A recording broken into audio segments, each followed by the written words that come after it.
오늘 함께 나눌 하나님 말씀은 에베소서 1장 11절부터 14절입니다. 조금 말이 좀 어려운 구절이긴 한데 천천히 우리 함께 읽도록 하겠습니다. 시작. 모든 일을 그의 뜻의 결정대로 일하시는 이의 계획을 따라 우리가 예정을 입어 그 안에서 기업이 되었으니 이는 우리가 그리스도 안에서 전부터 바라던 그의 영광의 찬송이 되게 하려 하심이라.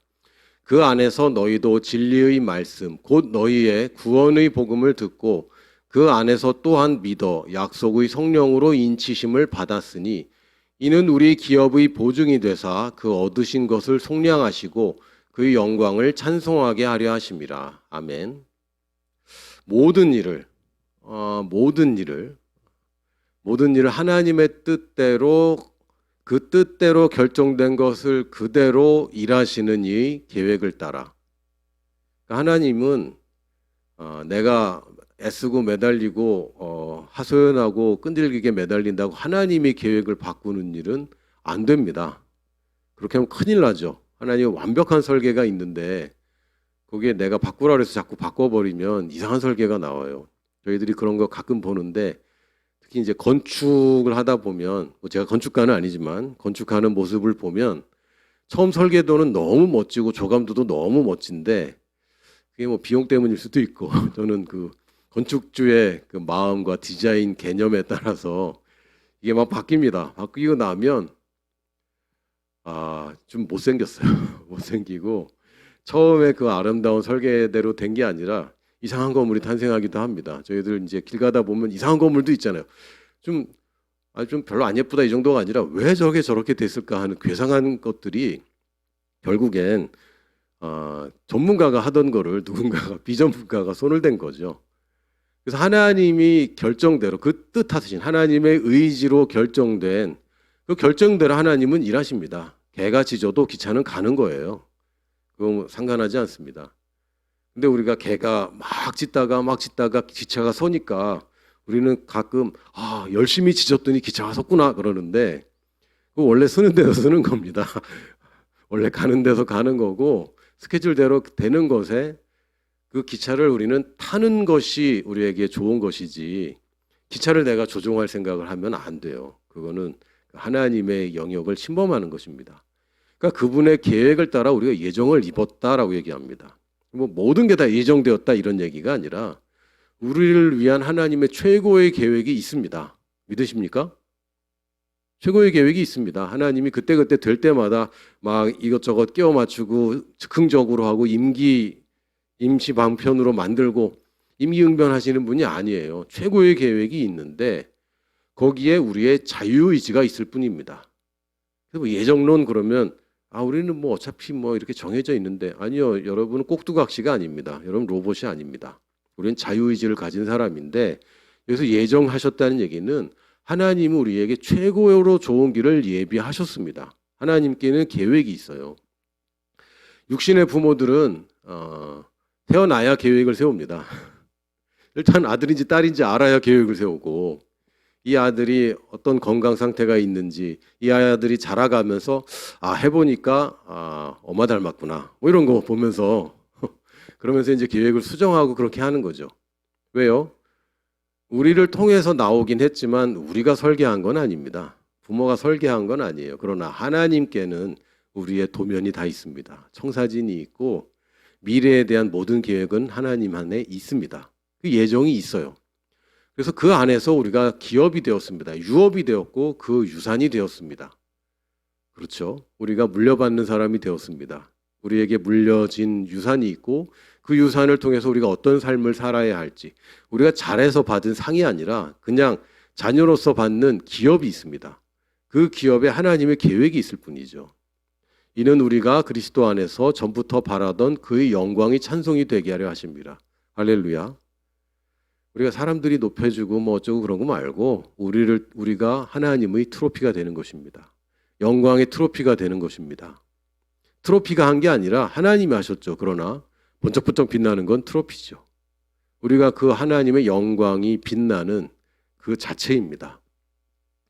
13절에 보니까 그 안에서 너희도 진리의 말씀, 곧 너희의 구원의 복음을 듣고, 첫 번째는 진리의 말씀이네요. 그 안에서 또한 믿어 그 말씀을 믿고 약속의 성령으로 인치심을 받았으니 성령께서 확증해 주셨습니다.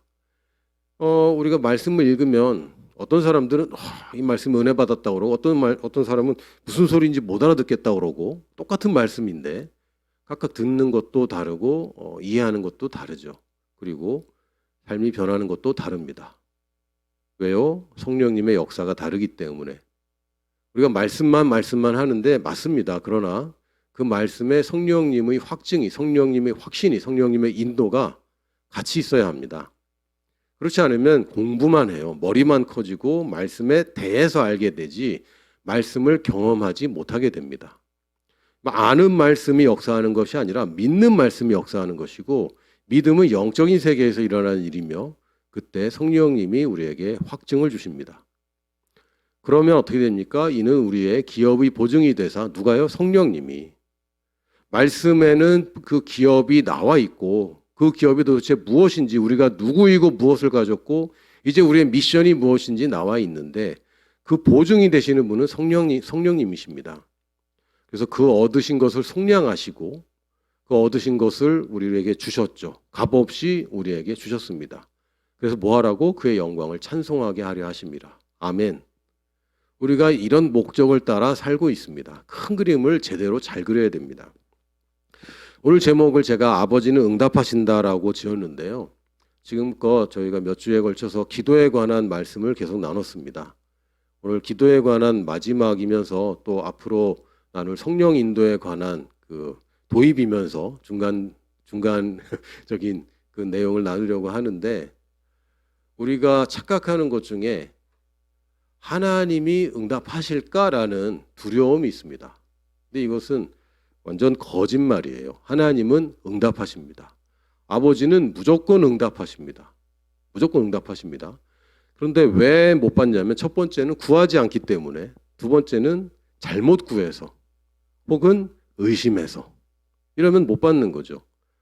내가 하나님께 구하기만 하면 무조건 받는데 이 받는 것이 내 입에다가 감나무 밑에 기다리면 감이 떨어질 때 받는 것이 아니라 내가 사다리 놓고 감을 따는 것입니다. 이거는 이제 헬라어로 람바노라는 단어인데 이건 내가 취하는 것입니다. 믿음을 마치 내 이 하트에서 믿음이 나와서 손을 뻗쳐서 움켜쥐는 것처럼.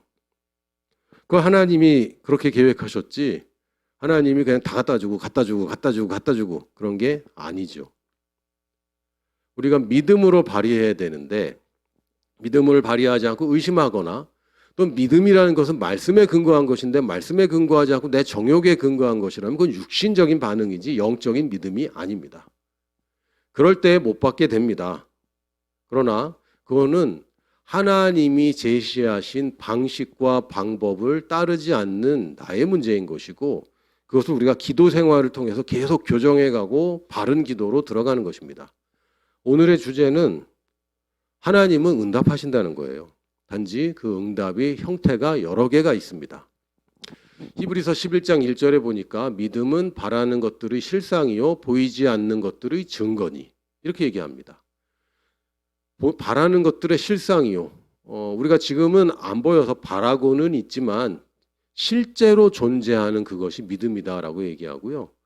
우리가 보이진 않고 우리가 확인하고 눈으로 또 손으로 만질 수는 없지만 증거가 있다. 이것을 믿음이라고 한다라고 얘기합니다. 어떤 분은 아주 적절하게 비유를 해주셨는데 바라는 것들의 실상이라는 얘기는 망원경과 같다. 왜냐하면 멀리 있어. 오고 있어. 근데 안 보일 뿐이야. 그게 믿음의 눈으로 보면 망원경으로 보면 분명히 오고 있는 것이죠. 또 보이지 않는 것들의 증거는 현미경과 같다. 안 보여요. 여기 뭐 병균이 어떻고 뭐 분자 구조가 어떻고 안 보입니다. 근데 다 그 세계에서 일어나는 일이잖아요. 코로나 왜 걸립니까? 침 튀겨서 걸립니까? 아니죠. 침 안에 있는 바이러스가 있기 때문이죠. 그거 안 보여요. 그러나 우리는 뭐 있다고 하니까 있는 줄 믿는 거죠. 우리는 다 믿음으로 살아요. 할렐루야. 주사 맞으면 주사약에 효능이 있다고 믿고 믿음으로 맞는 것이고 우리는 늘 믿음으로 삽니다. 단지 하나님의 말씀은 안 보이고 눈앞에 안 보이는데 보이는 것들만 믿어서 그렇죠. 그 보이지 않는 것들의 증거다라는 얘기는 다른 영어 성경에 보면 권리 증서다 이렇게 되어 있습니다. 여러분 집을 사건 또는 계약을 하던 그 권리는 안 보여요. 그렇죠? 등기 권리증은 있지만 권리 증서만 있지 이 집이 내 집이라는 것은 안 보입니다. 아파트가 다 똑같이 생겼는데 저 집이 내 집이고 이 집은 내 집이 아니라는 것은 보여서 그런 것이 아니라 내가 점유하고 있기 때문에 그런 것이 아니라 여러분 점유하기 전에 먼저 등기하지 않습니까? 먼저 소유부터 하고 그 다음에 점유하게 됩니다. 믿음은 그런 것입니다. 그러므로 응답이라는 것도 믿음으로 받는 것인데 응답이 일단 권리 증서로 오는 것을 우리가 이해해야 됩니다. 점유는 나중에 올 수 있어요. 그러나 먼저 권리로 증서로 옵니다. 그게 응답인 거예요. 근데 그 응답을 무시하고 내 손에 들려질 때까지 응답을 못 받았다고 주장하시는 분들이 있는데 그럼 여러분 거래가 안 돼요. 인간 사회에서도 거래가 안 돼요. 먼저 계약을 하고 나면 그것을 내 거라고 지금 여기는 거 아닙니까? 잔금을 다 치르면 내 거라고 여기는 거고 그게 먼저 돼야지 점유를 하는 거지. 점유 먼저 해버리고 나중에 등기하는 경우는 없어요. 인간 사이의 계약이 그렇고 하나님 나라의 법칙도 그렇습니다. 권리 증서가 먼저 오고 이것은 내 것이구나 라는 믿음으로 확증이 먼저 오고 그 다음에 보이는 것이 따라옵니다. 제가 지난 목요일에 새벽에 깼는데 보통 그 시간에 깨는 시간이긴 한데 자명종으로 깬 게 아니라 옆구리 통증으로 깼어요. 아주 뻐근하고 막 아파서 깼는데 왜 이러지 근데 점점 더 아파지는 거죠. 근데 제가 2008년인가 라오스에서 이렇게 아픈 적이 있거든요. 경험이 있으니까 분명 바로 알았죠. 요로결석이구나. 그래서 점점 아파지는데 뭐 겪어보신 분들은 알 거예요. 이게 굉장히 아파요. 사람들이 아픈 거 막 자랑하는데 어쨌든 아파요. 아파서 막 어떻게 할 수가 없고 막 대굴대굴 굴르면서 막 비명 지르고 있다가 제가 라오스에 있을 때는 찾아갈 병원도 없고 뭐 여러 가지 환경이 안 되니까 오로지 믿음으로 싸우는 수밖에 없었던 시절이고 그래서 혼자 믿음으로 싸웠습니다. 누구한테 뭐 기도 부탁할 그럴 처지도 안 됐고 혼자 믿음으로 싸워서 그때도 새벽부터 아파서 오후가 돼서야 이제 치유가 이제 제게 이제 확증이 된 거, 확증이 아니라 현상이 사라진 거죠. 그런 과정을 겪었는데 그 과정이 너무 힘든 거예요. 짧지만 힘들었어요. 그러면서 두 가지 생각이 들었는데 첫 번째는 예수님의 십자가의 은혜를 다시 체험했습니다. 육체의 고통이라는 게 이게 쉽지 않다. 이게 정말 심각하다. 근데 십자가의 고통은 이거보다 더 심한 거 아니냐라는 아주 체험이 됐고요. 또 하나는 이번에는 나 혼자 싸울 필요가 없다. 그리고 계속 기도에 관해서 또 합심 기도에 대해서 나눌 때 특히 아픈 사람이 이 통증에 시달릴 때는 믿음을 발휘하기가 어려워집니다. 평소에 치유에 대한 믿음이 아주 많더라도 정작 내가 아프면 이 통증이 압도적이게 돼요. 그리고 특히 이렇게 극심한 통증에는 막 정신이 없어요. 정신이 없고 판단도 흐려지고 좀 그렇게 됩니다.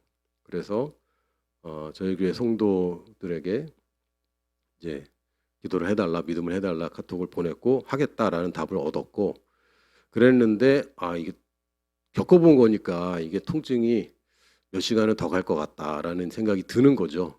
그래서 어떻게 했냐면 아내를 깨워서 응급실에 좀 데려다 달라. 근데 집사람이 이제 차를 꺼내서 이렇게 데려다 주는데 한번 울컥하면 화를 낼 뻔했어요. 뭐라 그랬냐면 집사람이 주유를 해야 되겠대. 지금 아파갖고 막 미치겠는데 주유를 하고 간다니까 그냥 가라고, 괜찮다고 그냥 가라고. 그래서 이제 가까운 대학병원에 가봤는데 도착하기 5분 전에 싹 나와버렸어요. 시차가 조금 있는데 그 시차를 제가 모르니까 이 시차가 지나고 나면은 내가 괜히 그랬다 그러지만 이 통증이 심할 때는 시차가 얼마나 걸릴지 모르잖아요.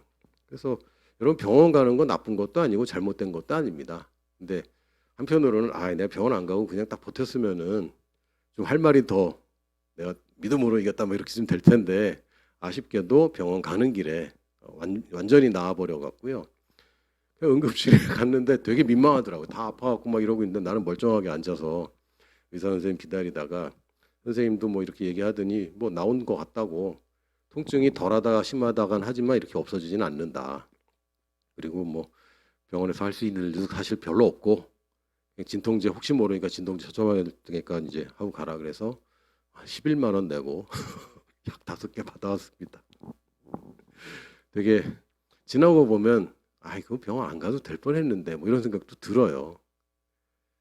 근데 이 권리 증서를 우리가 받았습니다. 언제 받았냐면 예수님이 채찍에 맞을 때 너희가 나음을 얻었다라고 과거형으로 되어 있습니다. 그러니까 이미 권리 증서로는 치유는 내 겁니다. 근데 이 내 거를 주장하는데 시차가 있을 수 있어요. 이 시차를 극복하는 걸 우리가 인내라고 하고 믿음의 싸움이라고도 합니다. 누구나 믿음의 싸움을 할 수 있습니다. 어쩔 때는 쉽게 이기기도 하고 어쩔 때는 다 처절하게 이기는데 믿음의 싸움이 늘 쉽지 않습니다. 왜냐하면요, 믿음의 싸움이 쉬우면 내가 싸움이라는 거 인식조차 못해요. 대부분 우리가 지금 씨름하고 있는 것들은 내가 전에 이겼던 것들은 거의 씨름하지 않습니다. 여러분 주일날 교회 갈 때 엄청나게 씨름하고 교회 가시는 분들 계실지 모르겠는데 그거 딱 지나고 나면 그거 가지고 그러진 않죠. 당연히 가는 거고 뭐 주일날 뭐 주일 성수 이걸 왜 하네 이 좋은 걸. 이제 이게 바뀌는 거죠. 11조 가지고 지금 믿음의 싸움 하시는 분들 계십니까? 그것도 11조가 믿음으로 돌파하고 이것이 하나님이 채워주시고 부어주시는 것을 경험하게 되면 이건 안 할 이유가 없어져요. 그러면 이제는 11조 할 때마다 싸우지 않죠. 권리 증서를 확인했으니까 몇 번을 확인했으니까 하나님의 부유하심, 하나님이 내게 주신 부유하심, 그가 가난케 되시면 너희로 부욕케 하려 하심이라. 이것이 나의 것이구나. 그럼 내가 넉넉하게 헌금할 수 있고 선교하는데 내가 후원할 수 있고 11조 하는데 거리낌이 없어집니다. 그래서 우리가 응답하면 뭘 돼야 응답받았다고 하는데 아니요. 말씀에 이미 응답이 있는 것이고 우리가 증서로 받았구나라고 여기기 시작하십시오. 또한 실제적으로 현실적으로 또 눈에 보이는 응답도 세 종류로 대략 분류할 수 있습니다. 신호등 보면 초록불, 노란불, 빨간불 있잖아요. 옛날에 우리 파란불이라고 했는데 이제는 초록불이라고 하더라고요. 초록불, 노란불, 빨간불이 있는데 초록불은 뭡니까? 가라. 통과. 노란불은 뭡니까? 좀 기다려라. 빨간불은 뭡니까? 가면 안 돼. 라는 뜻입니다. 다시 얘기하면 하나님이 내게 응답을 주실 때 내가 뭔가 이 길을 놓고 이 선택을 놓고 기도할 때 하나님이 그래. 그냥 가. 이건 된 거야. 이런 경우는 대부분 또 응답받은 줄도 몰라요. 그냥 술술 잘 풀리니까 그냥 되는 줄 아는 거죠. 그리고 내가 구했는데 참 안 될 것 같은데 구했는데 되는 경우가 있습니다. 많은 경우에 이것만 우리가 기도응답이라고 자꾸 치는데 아닙니다. 또 하나님이 타이밍을 또 주십니다. 타이밍을, 정확한 타이밍을. 여러분이 만약에 뭐 로또를 기도한다면 구한 대로 되면 참 좋겠지만 이번 회차가 아니고 다음 회차일 수도 있어요. 그리고 내가 지금 돈이 많아서 더 문제가 생길 수도 있습니다. 왜냐하면 내가 지금 수준 미달이라서. 내가 수준이 안 될 때 하나님은 그걸 줄 수가 없을 때가 있어요. 예를 들면 저희 아이들이 하나님 내게 배우자를 주세요 라고 얘기하면 물론 권리 증서로서는 좋은 배우자가 계획되어 있습니다. 근데 지금 만나면 뭐 하려고? 결혼할 거야? 아무것도 안 일어나요. 더 이상해질 수 있어요. 지금 사귀다가 헤어지면 더 이상해질 수도 있어요. 그러니까 딱 맞은 때가 있는 것이죠. 우리는 지금이 급하다고 하지만 하나님께는 딱 맞는 때가 있는 것입니다. 그리고 하나님께 구할 때 하나님은 늘 응답하시기 때문에 안 주는 법은 없고 내가 달라는 것이 내게 어렵고 또 하나님의 계획에 어긋나는 것이라면 최고로 좋은 것, 더 좋은 것을 늘 주십니다. 하나님은 그런 분입니다. 저도 그런 아버지가 되고 싶습니다. 물론 아이들이 학용품 사다 달라고 그러면 제가 주로 가는 곳은 이제 여러분도 잘 아시는 다땡소 이런 데 갑니다. 거기 가서 이제 아이들 학용품 사주는데 작은 애가 샤프가 없다고 그래서 샤프 뭐 1,000원, 2,000원짜리 사달라고 그런 거예요. 근데 제가 보니까 다 조잡한 것 같아. 그러면 저는 5,000원짜리를 사줬죠. 더 좋은 거 주는 거예요. 근데 저는 이게 딱 받은 애가 왜 이걸 사왔냐고 막 이래버리면 그건 어리석은 걸 뿐입니다. 더 좋은 걸 주시기 때문에. 하나님이 주시는 분이라는 걸 정확하게 안다면 더 좋은 것을 주십니다. 그게 내 눈에 별로 안 좋아 보일 수도 있지만 어린 자녀들이 다 오빠가 가진 거 좋아하고 언니 가진 거 달라고 형 가진 거 달라고 그러고 막 이러잖아요. 근데 주면 저도 잘 못 가지고 놀아요. 하나님의 응답은 사실 내 수준에 달려 있습니다. 내 수준에. 여러분 부자가 되고 싶습니까? 여러분이 얼마 정도 재정을 잘 다뤄봤습니까? 여러분에게 얼마 정도 하나님이 주셨을 때 여러분이 그것을 선하게 욕심과 탐욕과 두려움에 빠지지 않고 잘 다뤄본 경험이 있습니까? 여러분에게 주신 돈을 믿음으로 하나님의 일에 써본 적이 있습니까? 얼마까지 써봤습니까? 그 얼마까지가 내 수준인 거예요. 근데 그것을 넘는 10배의 축복을 하나님이 주시면 그거는 되게 좋은 게 아닙니다. 그런 예들을 우리가 보잖아요. 로또 맞아서 뭐 이혼하고 뭐 그런 얘기 많이 듣는데 왜요? 수준이 안 되는데 너무 큰 걸 받으면 곤란해지거든요. 하나님이 주느냐 안 주느냐가 중요한 게 아니라 내가 받을 수준이 되었는가가 중요합니다. 내가 성장한 만큼 하나님이 주십니다. 할렐루야. 그러니까 우리가 걱정할 필요가 없어요. 그렇지, 하나님 계시지. 하나님 계시고 하나님이 날 사랑하는 게 맞다면 나는 더 이상 응답을 받을까 못 받을까 걱정하는 게 아니라 어떻게 하면 내가 더 좋은 것을 받을 수 있을까? 어떻게 하면 내 수준을 올릴까? 믿음의 수준과 내가 이 하는 영으로 사는 이 수준, 다른 얘기가 성장하고 성숙해지는 것. 그러면 하나님이 아낄 이유가 없습니다. 아낄 이유가 없습니다. 예수님에겐 부유함이 따라다녔습니다. 아기 때부터. 동방 박사들이 몇 명인지 모르죠. 황금과 유황과 몰약을 선물 드렸는데 이게 어마어마하게 비싼 겁니다. 아기 때인데도 예수님이 그런 부유함이 그친 적이 없습니다. 가버나움에 사실 때도 예수님 집을 사셨습니다. 늘 그렇게 부유함이 있으셨어요. 예수님이 자기를 위해서 떡을 만들어 먹은 적이 한 번도 없어요. 그럼 떡을 5,000명이 먹고도 12광주리가 남을 정도면 어마어마한 생산 아닙니까? 여기 동네 빵집보다는 훨씬 많은 양이고 큰 제과 회사 정도, 적어도 뭐 대전의 성심당 수준은 되지 않을까 싶은데 매일 그렇게 만들어 된다고 생각해 보세요. 바로 갑부죠. 예수님은 그런 부유함이 있었습니까? 권리 증서로서 가지고 계셨고 그 권리 증서를 마음껏 사용하셨습니다. 그러나 자기의 사치를 위해서 사용한 적은 한 번도 없는 거예요. 예수님 수준이 되면은 그 권리를 마음껏 사용할 수 있습니다.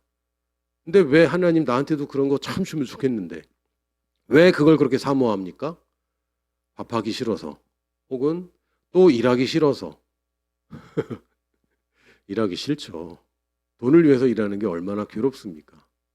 내가 이거 하면 이거 몇 푼 이거 받는데 얼마나 괴로워요. 근데 하나님의 이 권리 증서를 잘 사용하기 위해서 내가 지금 나의 욕심과 나의 게으름을 위해서 이걸 쓰는 것이라면 그 수준이 여러분이 구하는 것을 받으면 망가지는 수준인 거예요.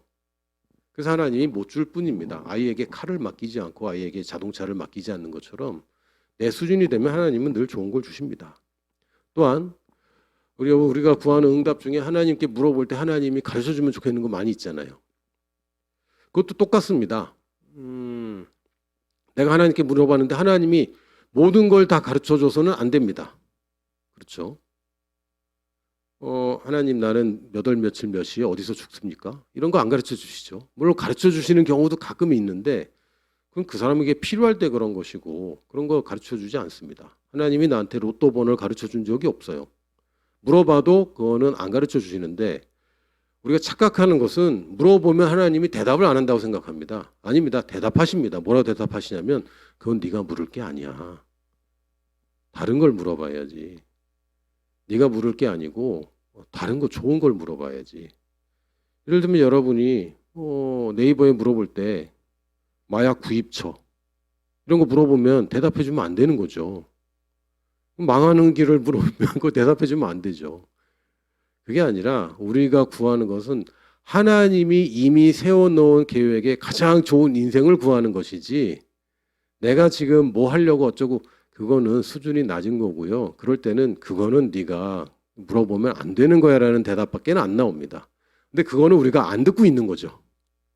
그러니까 하나님께 물어봤는데 얘 아무 얘기도 없다고. 그게 아니라 네가 원치 않는 대답을 하셨는데 네가 듣기 싫어서 안 듣고 있는 거죠. 요한복음 10장 27절에 보니까 내 양은 내 음성을 들으며 들어야 된다가 아니에요. 그냥 듣는 겁니다. 아주 당연하게. 나는 그들을 알며 그들은 나를 따르느니라. 우리가 주님의 양 맞습니까? 주님이 나의 목자면 나는 주님의 양이죠. 내 양은 내 음성을 들으며 우리는 목자의 음성을 듣습니다. 주님이 나를 아시고 나는 주님을 따릅니다. 이게 우리의 그냥 선언이에요. 양이 알아듣는데 뭐 얼마나 알아듣겠습니까? 양이 한국말과 또 아람어와 또 이런 거 알아듣습니까? 못 알아듣죠. 그러나 양이 필요한 것들만큼은 알아듣습니다. 재밌는 게 제가 케냐 갔더니 목동들이 양을 치는데 양이 막 섞여요. 근데요, 목동들이 부르면 또 다 따라갑니다. 잘 알아서 잘 분류해서 따라갑니다. 희한해요. 이 목자의 음성을 잘 알아듣는 거죠. 뭐 그의 어휘를 못 알아들어도 그의 음색과 목소리와 어조를 통해서 충분히 알아듣습니다. 저는 하나님의 음성 구별하는 게 너무 힘들어요. 아닙니다. 여러분이 원하는 수준에서 되지 않는 수준에서 들으려고 그러니까 안 될 뿐이지 하나님은 늘 응답하십니다. 하나님이 원하시는 것은 우리가 알아들을 수 있어요. 알아듣고 또 남습니다. 그리고 하나님의 응답은 만족하고도 남습니다. 하나님이 뭔가를 주셨는데 뭐 이런 걸 줘라는 게 없어요. 늘 만족스럽고 내 기대 이상의 것을 주십니다. 단지 아까 망원경과 현미경 뭐 얘기도 했는데 하나님은 굉장히 넓게 보고 계시고 또 미리 보고 계세요. 그래서 어떤 것이 나에게 가장 좋은 것이고 어떤 것이 쓸모 있는 것인지 그리고 이거를 먼저 가져야 그 다음 것을 갖고 있는 것들이 있잖아요.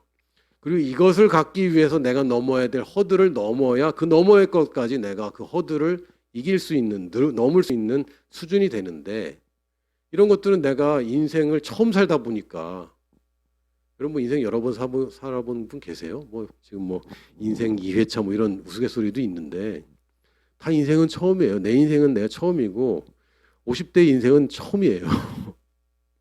그럼 몰라요. 모르면 어떻게 되느냐.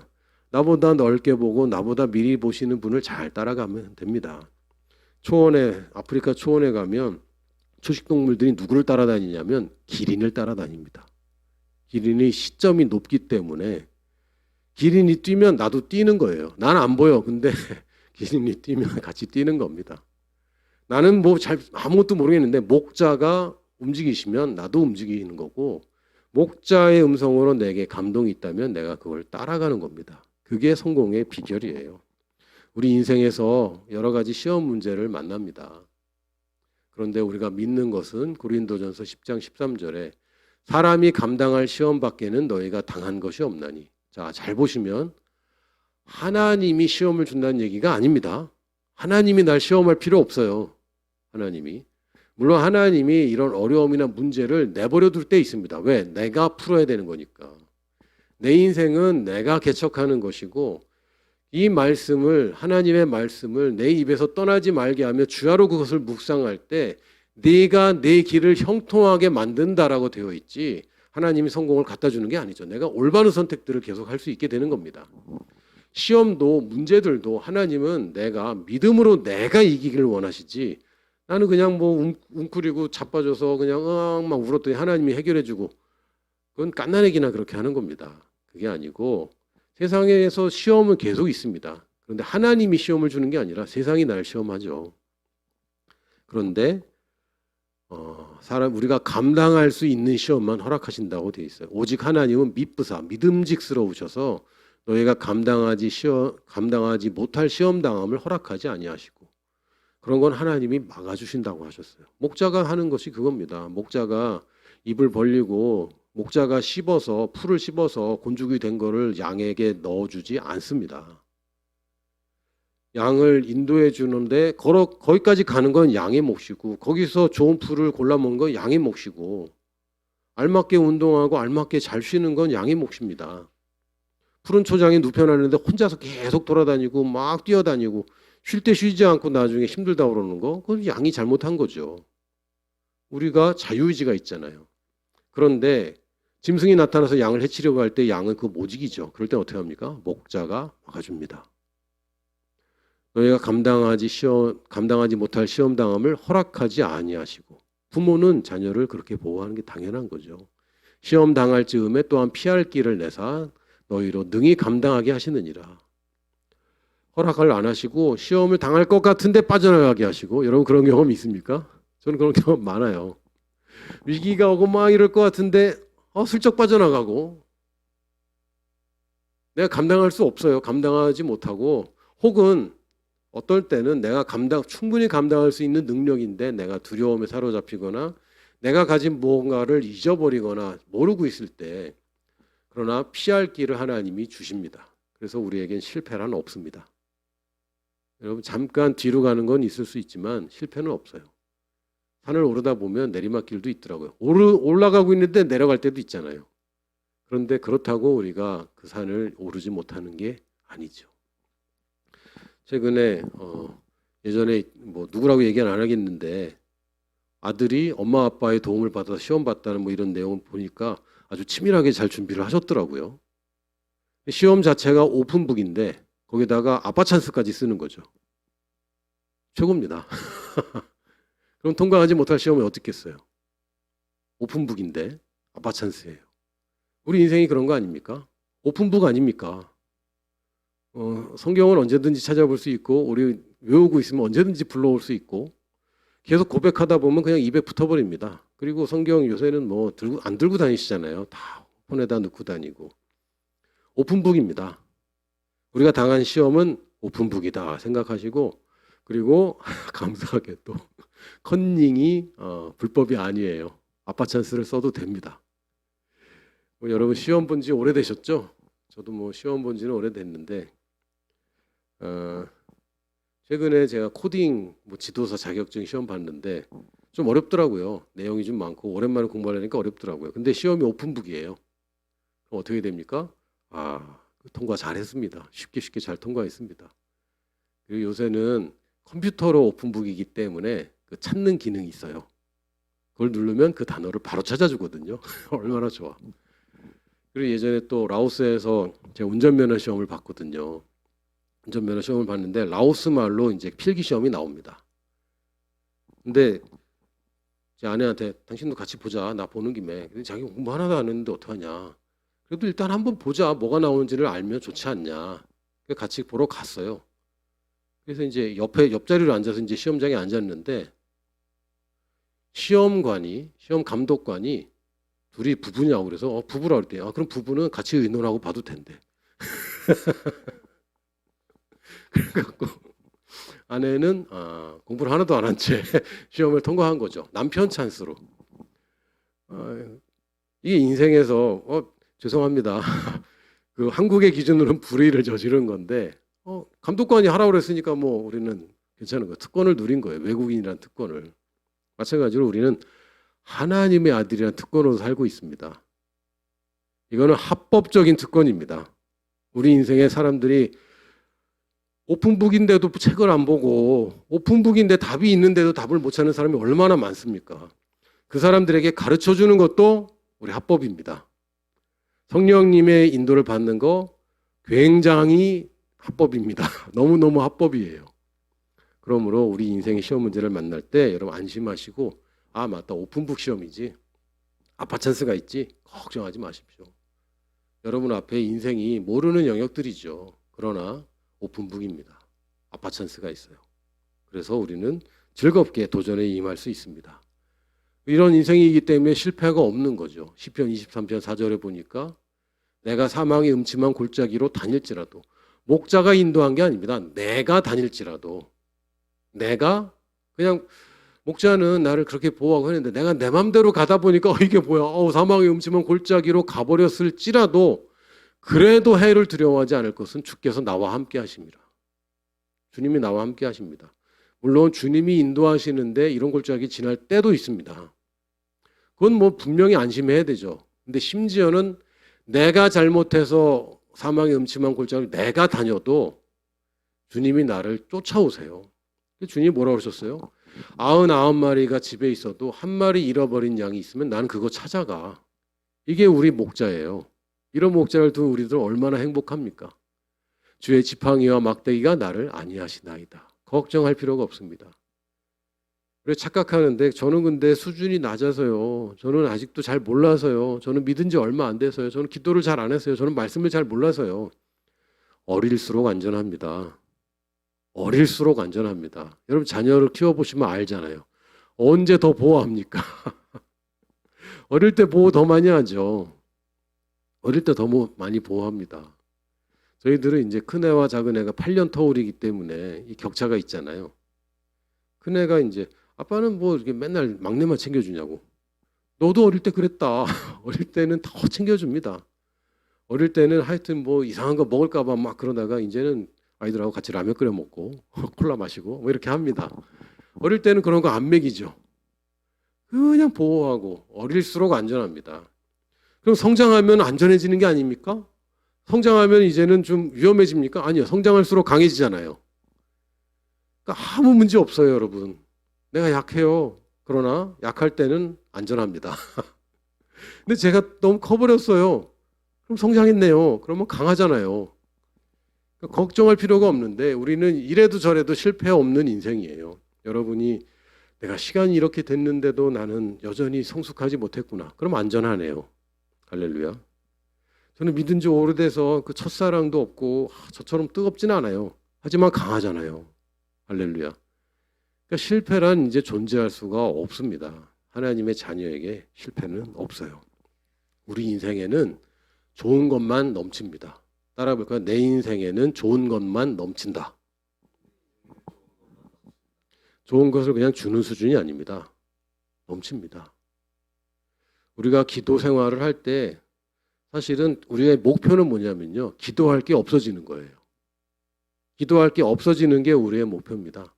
그냥 내가 하나님의 생각과 일치돼서 하나님이 원하는 걸 나도 원하고 있고 입만 열면 하나님 말씀 나오고 물론 그렇다고 뭐 어느 성경에 몇 장 몇 절에 뭐 하셨다 이렇게 막 그런 거라 그것도 좋지만 그냥 가치관 자체가 하나님의 말씀과 일치되고 늘 믿음의 말을 하고 긍정적이고 낙천적인 말을 하고 굉장히 사람들을 세워주는 말을 하고 이런 사람이 되어 버린다면 더 이상 하나님께 뭘 구하고 있습니까? 그냥 말만 한마디 하면 되는데 하나님이 원하는 대로 되고 있는데 내가 그걸 원하게 되는 게 맞는 거예요. 그러니까 하나님이 원하는 것을 내가 그걸 원한다고 얘기할 때 그것이 이 땅에서 벌어지기 때문에 내가 그런 인생을 살고 싶은 거죠. 그래서 우리가 내가 원하는 걸 응답받는 쪽으로 가는 게 아니라 하나님이 원하는 쪽을 내가 원하는 쪽으로 가는 겁니다. 에베소 3장 20절에 보니까 우리 가운데서 역사하신 능력대로 우리가 구하거나 어떤 것 생각하는 모든 것에 더 넘치도록 능히 하실 이에게. 우리 아버지 이렇게 좋은 분이에요. 능력이 없으신 게 아니고 단지 우리 외부에서 역사하는 능력이 우리 안에서 역사하시는 능력으로 누가 제한합니까? 내가 제한하죠. 어디서 자꾸 걸립니까? 여기서 자꾸 걸리죠. 하지만 하나님의 능력은 제한이 없습니다. 요게 자꾸 제한할 뿐인데 우리가 구하거나 생각하는 모든 것에 생각만 해도 나는 10개 달라는데 100개 주고 그냥 요번에도 풍년이면 되겠는데 100배의 수확을 주고 딱 맞춰주면 되겠는데 12광줄이 넘게 주고 넘치고 흐르고 이게 하나님이 주시는 방식입니다. 왜요? 빈 곳을 채우는 것이 하나님의 방식이고 채워질 뿐만 아니라 넘쳐서 다시 빈 곳으로 흐르는 것이 하나님의 법칙입니다. 할렐루야. 씨 하나 심었는데 하나 나오는 법칙이 있습니까? 없잖아요. 하나님이 만물을 창조하실 때부터 씨 하나 심으면 적어도 30개는 나와야 되는 겁니다. C로 보면. 이게 하나님의 자연 법칙인데 하나님이 하나를 심으면 100개를 주시는 분이고 이 100개를 나 혼자서 감당하지 못해요. 그래서 뿌리면 거기서 또 나오는 것이 하나님의 자연 법칙이고 우리 그리스도인들의 법칙도 나의 빈 곳, 결여된 곳, 나의 필요와 내가 원하는 것, 구하거나 생각하는 모든 것 그것이 채워지는 것이 아버지의 뜻입니다. 자녀가 구하는 것이 채워지는 것이 아버지의 뜻이고 그것이 넘쳐서 다른 사람의 빈 곳까지 채워질 때에 그들에게 하나님의 영광이 나타나는 것입니다. 요한복음 15장 7절에 8절에 뭐라고 되어 있습니까? 너희가 내 안에 거하고 내 말이 너희 안에 거하면 무엇이든지 원하는 대로 구하라. 그리하면 이루리라. 나와 일치되면 원하는 대로 구하면 돼. 그러면 이루어지는 거야. 그러면 뭐예요? 너희가 열매를 많이 맺는 거예요.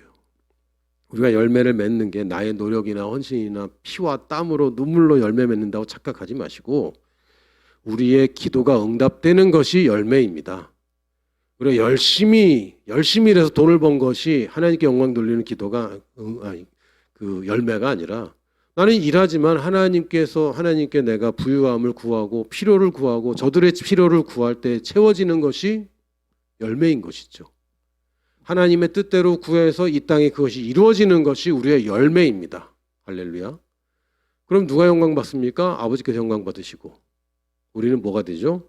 제자가 됩니다. 그러니까 내가 하나님의 넘치는 축복을 받아서 혼자 가지고 있으면 이건 제자가 아닙니다. 단순하게 제자는 하나님의 은혜를 넘치게 받아서 이것이 넘치도록 해서 다른 사람에게까지 은혜가 끼치게 되면 그 사람은 제자인 거예요. 그냥 내 것은 구하지도 않고 나는 비천하고 나는 힘들고 나는 아프고 나는 가난하고 그런데 다른 사람을 위해서 그 가난한 데서 또 나누고 뭐 일시적으로 그럴 때도 있습니다. 또는 그렇게 시험을 통과해야 될 때도 있겠죠. 그러나 길게 봤을 때 그것은 하나님 뜻이 아닙니다. 큰애가 굶으면서 막내에게 음식 나눠주는 거 그거는 가난한 아버지들이나 그렇게 생각하는 거고 그 가정은 비참한 가정입니다. 하나님이 가난한 아버지 아니고요. 우리 가족이 비참한 가족 아닙니다.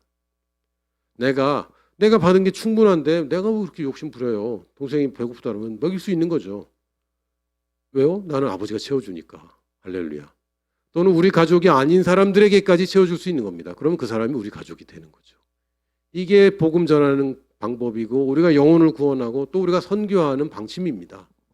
내가 풍족하게 충만하게 하나님께 구하는 모든 것을 받고 넘치도록 된 것을 남에게 나누는 것.